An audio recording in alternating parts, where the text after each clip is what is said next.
अस्सलामुअलैकुम वरहमतुल्लाहि ताला वबरकातुहू। बहार शरीयत की ये हमारा पार्ट नंबर 18 है। हैज़, नफास और जनाबत का ये बयान है। हैज़ जानते हैं जो औरत को महीने का खून आता है, और नफास जो बच्चे पैदा होते हैं उसका खून जो 40 दिन तक औरतों को आता है, कम भी आता है। और जनाबत यानी नापाकी वगैरह, जैसे मान लीजिए मियाँ बीवी एक दूसरे के साथ सोए हैं, अपने साथ हम बिस्तर किए हैं, सेक्स वगैरह किए हैं, तो उस हालत में वो लोग नापाक हो जाते हैं, उसको जनाबत बोलते हैं। यहाँ से हम पढ़ेंगे। चलिए वीडियो को शुरू करते हैं। बिस्मिल्लाहिर्रहमानिर्रहीम। हैज़ और नफास किसे कहते हैं? जवाब है कि बालिगा औरत के, यानी जो भी औरत बालिग हो गई है, ठीक है, बालिगा औरत के आगे के मकाम से जो खून आदि तौर पर निकलता है, यानी हर महीने हमेशा वो निकलता है, ये महीने महीने में निकलता है, और बीमारी या बच्चा होने के सबब से न हो तो उसे हैज़ कहते हैं। जैसे बीमारी का खून ना हो या बच्चा उसको पैदा ना हुआ हो तो वो हैज़ कहलाता है। उसकी मुद्दत कम से कम 3 दिन है और ज़्यादा से ज़्यादा 10 दिन है। जैसे उसकी जो मुद्दत है, कुछ औरतों को 3 दिन आती है और कुछ औरतों को 10 दिन। तो ज़्यादा से ज़्यादा उसकी मुद्दत 10 दिन है और कम से कम 3 दिन है। अगर 3 दिन से कम है तो बीमारी का खून है, और 10 दिन से ज़्यादा है तो वो बीमारी का खून है, वो हैज़ नहीं है। इससे कम या ज़्यादा हो तो बीमारी यानी इस्तिहाज़ा है, यानी इस्तिहाज़ा बोलते हैं बीमारी का खून। और बच्चा पैदा होने के बाद जो खून आता है उसे नफास कहते हैं। मैं आपको बता दिया हूँ कि बच्चा पैदा होने के बाद खून उम्मूमन 40 दिन तक औरतों लोगों को आता रहता है, तो उसको नफास बोलते हैं। नफास में कमी की जानिब कोई मुद्दत मुकर्रर नहीं, और ज़्यादा से ज़्यादा उसका ज़माना 40 दिन है। 40 दिन के बाद जो खून आए वो इस्तिहाज़ा है। देखिए, औरत को बच्चा पैदा होने के बाद कोई ज़रूरी नहीं है कि उसको 40 दिन तक ही खून आएगा।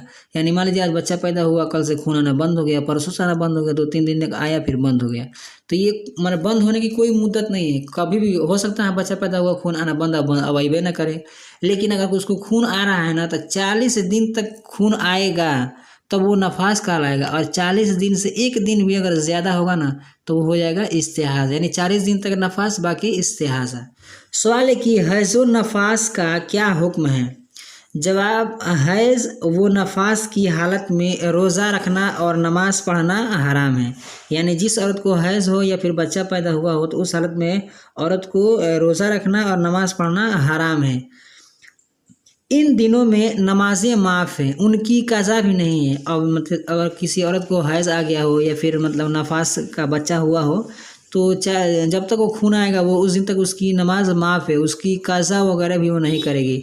महीने का खून अगर औरत को 3 दिन 4 दिन आ रहा है ना तो उस नमाज की कज़ा भी नहीं है, और वो नमाज उससे साकित यानी उससे माफ़ है। मगर रोज़ों की कज़ा और दिनों में रखना फ़र्ज़ है। जैसे कह रहे हैं ना कि जैसे रोज़ा वगैरह जो है, जैसे रोज़ा तो साल भर में 30 ही दिन है, तो रोज़ा की कज़ा रखने के लिए कह रहे हैं जैसे रोज़े की जो कज़ा है वो और दिनों में, दूसरे दिनों में रखे।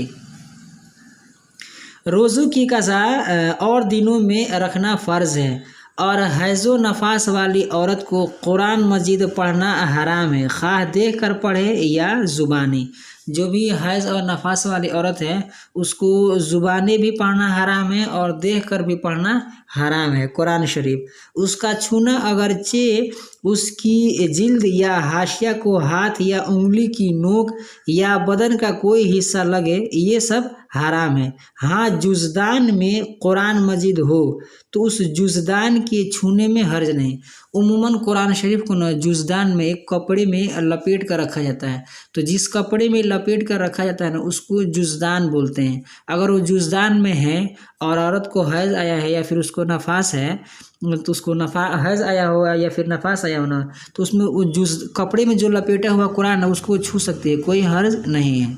सवाल है कि जिसे एहतलाम हुआ और ऐसे मर्दो औरत की जिन पर गुस्ल फ़र्ज है उनके लिए क्या हुक्म है? तो जवाब है, ऐसे लोगों को गुस्ल किए बगैर नमाज पढ़ना, कुरान मजीद देखकर या ज़ुबानी पढ़ना, उसका छूना, मस्जिद में जाना सब हराम है। यानी अगर कोई शख्स नापाक है, ठीक है, तो उसको कुरान भी नहीं पढ़ना है, ठीक है, जैसे एहतलाम वगैरह हुआ है उसको कुरान वगैरह भी नहीं पढ़ना है, न देख कर, न अंदाजे, न छूना है, न मस्जिद में जाना है। सवाल, क्या जिस पर गुस्ल फ़र्ज़ हो वो मस्जिद में नहीं जा सकता?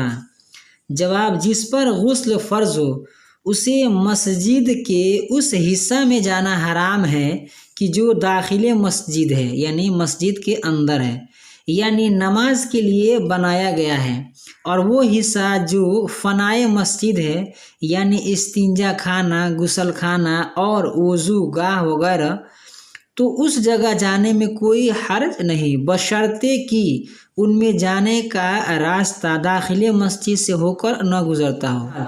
ऐसे मर्दों औरत की जिन पर गुस्ल फ़र्ज़ है वो कुरान की तालीम दे सकते हैं या नहीं? जवाब, ऐसे लोग एक एक कलमा सांस तोड़ तोड़ कर पढ़ा सकते हैं और हिज्जे कराने में कोई हरज नहीं बहारे शरीयत। सवाल, बेवज़ू कुरान शरीफ छूना और पढ़ना जायज़ है या नहीं? जवाब, बेवज़ू कुरान शरीफ छूना हराम है। बेछुए ज़ुबानी या देख कर पढ़े तो हर्ज नहीं। जैसे कुरान शरीफ को ना बगैर वज़ू का आप छूना ये हराम है। अगर आपका वज़ू नहीं है तो आप ज़ुबानी उसको पढ़ सकते हैं, बशर्ते कि आप माने पाक वगैरह हों। सवाल है कि बेवज़ू पाराए अम यानी तीसरा पारा या किसी दूसरे पारा का छूना कैसा है? जवाब, बेवज़ू पाराए अम या किसी दूसरे पारे का छूना भी हराम है। जैसे पाराए अम जो अम्मा पारा है वो भी कुरान ही है, इसलिए कि कुरान शरीफ का 30वां पारा है तो वो भी कुरान ही है, तो उसको भी छूना हराम है। आज की वीडियो बस इतना ही। वीडियो पसंद आई तो वीडियो को लाइक करें, अपने दोस्तों के साथ शेयर करें। हमारे इस यूट्यूब चैनल पर नए हैं तो हमारे चैनल को सब्सक्राइब करके बेल आइकन को प्रेस कर दें ताकि हमारी हर आने वाली वीडियो की नोटिफिकेशन सबसे पहले आपको मिले। अस्सलाम वालेकुम रहमतुल्लाहि ताला व बरकातुहू।